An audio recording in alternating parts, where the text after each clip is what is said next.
Good afternoon. Thank you, ladies and gentlemen, for being with me today so that we can talk about a sad ending to a huge problem. It comes as absolutely no surprise to anyone in the Tampa Bay area that domestic violence death is on everybody's radar. As you know, in Manatee County this last weekend, as a result of domestic violence, a man and a woman were shot. It was a murder-suicide. A man shot his wife and then himself.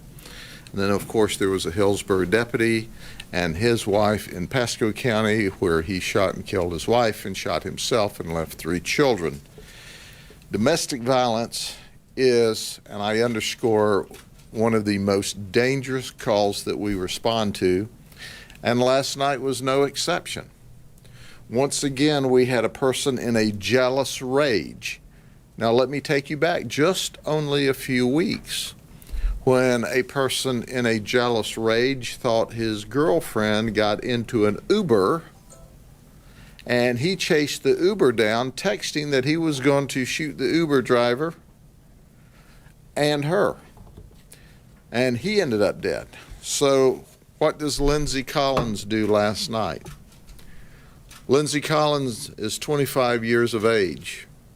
For the last 2 years, give or take, she's been dating a young man by the name of Chris Ingram.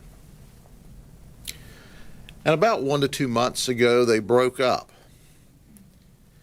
Lindsay Collins, and you see a rendition of part of her text, was texting Chris Ingram last night, talking about what she was going to do, and she said things such as, "I will hunt y'all down.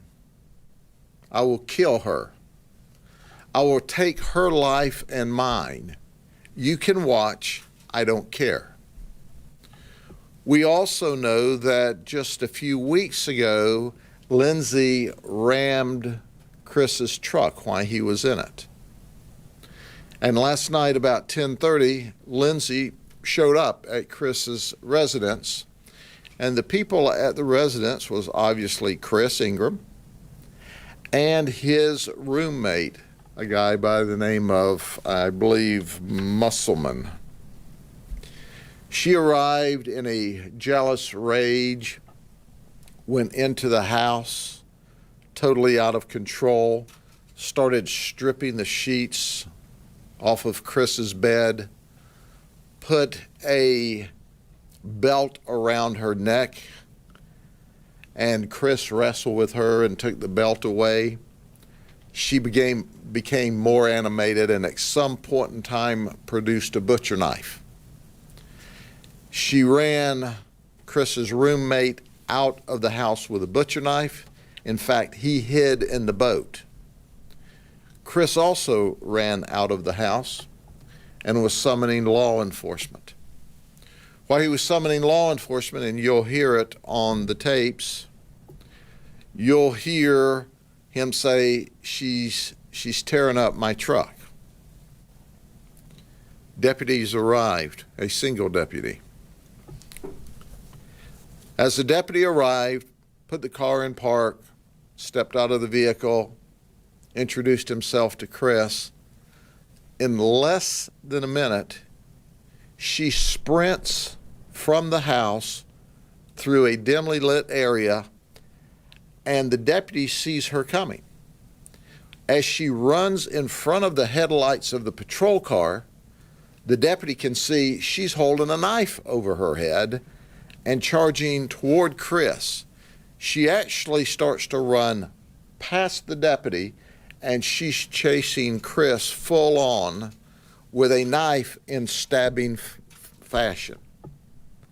The deputy shoots one time, striking Lindsay in the chest, and she immediately goes down. The deputy provides life-saving measures and, in fact, saves her life. She's transported to Lakeland Regional Health, where she undergoes emergency surgery, and she's in critical but stable condition, and as I understand, she's been extubated now and is able to talk. This was a very dangerous scene last night. She talked about her intentions. She showed up with a knife. And if it weren't for the deputy intervening, Chris could have easily lost his life last night. She's got a criminal record. Guess what? She's been arrested for battery in the past. In addition to that, on another occasion, she's been arrested for possession of marijuana. So on at least 2 occasions, she's been arrested. Ladies and gentlemen, as it's described to us, she appeared intoxicated, in a total rage, and ran past a marked patrol car, knife in hand, to attack Chris in our presence. She had apparently been looking for him while he was outside waiting for law enforcement to arrive after she was inside tearing up the house. Well, that didn't turn out too well for her last night, or maybe it did. She's alive today. Chris is alive today. And Mr. Musselman is alive today. And certainly, if you believe her text, she intended to commit murder last night and possibly suicide. Oh, and now for the rest of the story. There was no woman there. There was no female at the house. There was no female involved. Chris said and told us last night, you know, I don't have another female in my life. This was all jealous rage. And there was not even another person at the house, another female at the house last night. So at the end of the day, I hope Lindsay learns from this, and she certainly should, because she has survived, and we're going to charge her with 2 counts of attempted first-degree murder for Mr. Ingram and Mr. Musselman. We're going to charge her with aggravated assault on a law enforcement officer, our deputy, and our deputy his name is Turley. He's got 9 years experience. He's an incredibly good law enforcement officer, and he protected himself and Mr. Ingram last night, and both of them were able to survive that event without injuries. She's also going to be charged with felony criminal mischief and armed burglary. She's going to prison, but the good news for her, she's alive to go to prison. Upon her conviction, she'll have some time in the state prison, we certainly hope, to think about her evil ways and her out-of-control conduct and what narcotics or alcohol she was on. We don't have the details at this time. Any questions?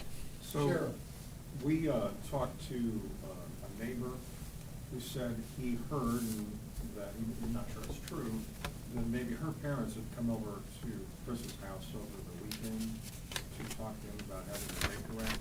Are you aware of any attempts by anyone to discuss getting her Baker Acted or some kind of mental health help before this? I'm not personally aware that she has been Baker Acted. I know that her rages have been a topic of conversation among Chris and apparently his family, but I have no details. When she rammed his truck however long ago, wouldn't that have been a sign that there's a problem with her and some kind of help could have been given and maybe this could have been prevented? Well, certainly that would have been a sign when she rammed his truck, but I don't even think he reported that. This, apparently her outburst are more common than not, and certainly she was way out of control last night because she threw total caution to the wind. She, by her own admission, was ready to die. She was ready to kill this girl that didn't even exist. And that's why when we come to you and talk frequently about the dangerous positions law enforcement officers across the state and nation are put in, here's another sign. We're right in the middle of this absolutely uncontrollable situation. Deputy Tully did exactly what he should have in order to protect Chris Ingram and himself.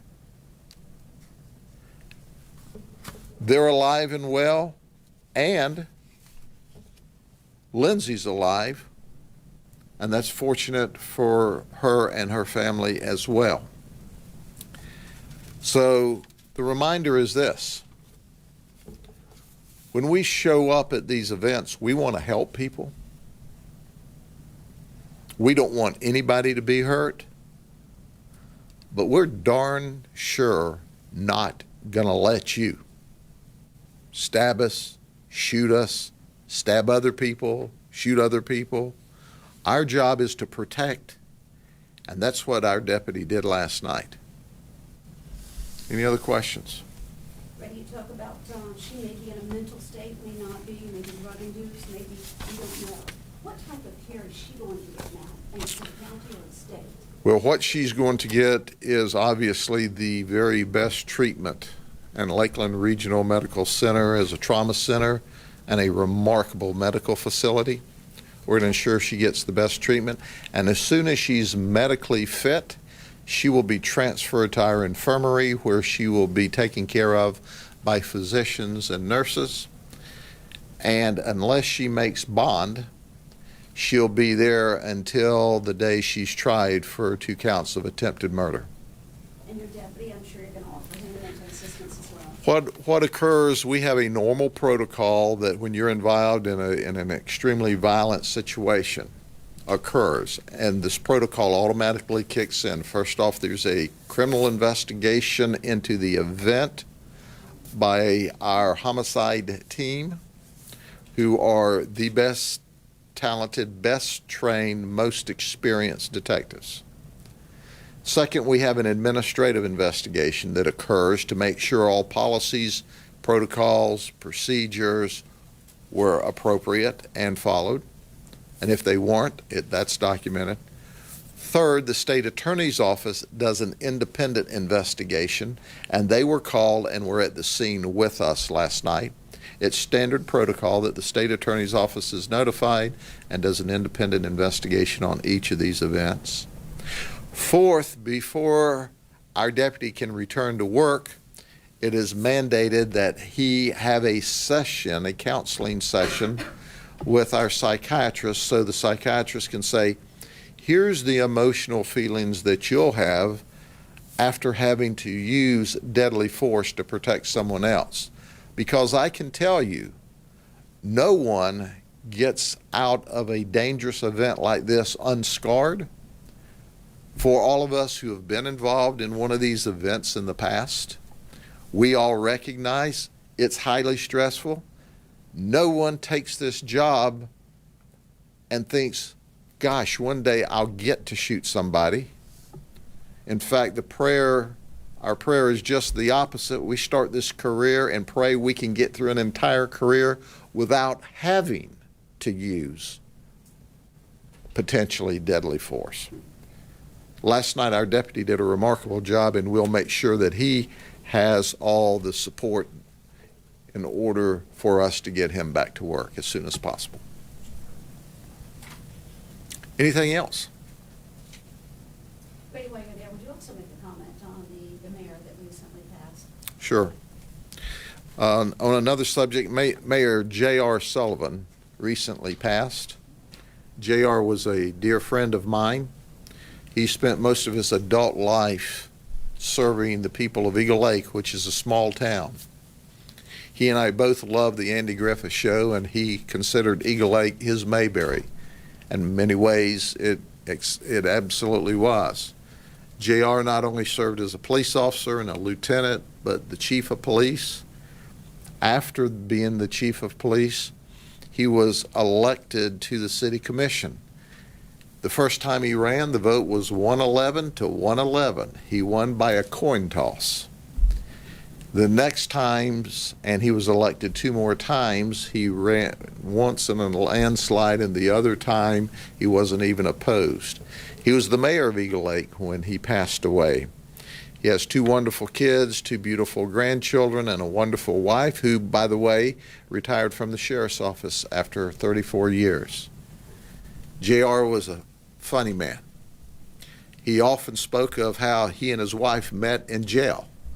Well, they did. They both worked in bookend at the county jail as employees of the sheriff. But when you look at Eagle Lake today, it is a better place than JR found it. That's the kind of man he was. And he did an awesome job working for and promoting the city of Eagle Lake. And it was his Mayberry. Anything else? Thank you all very much. Have a good day. Thank you, Sheriff.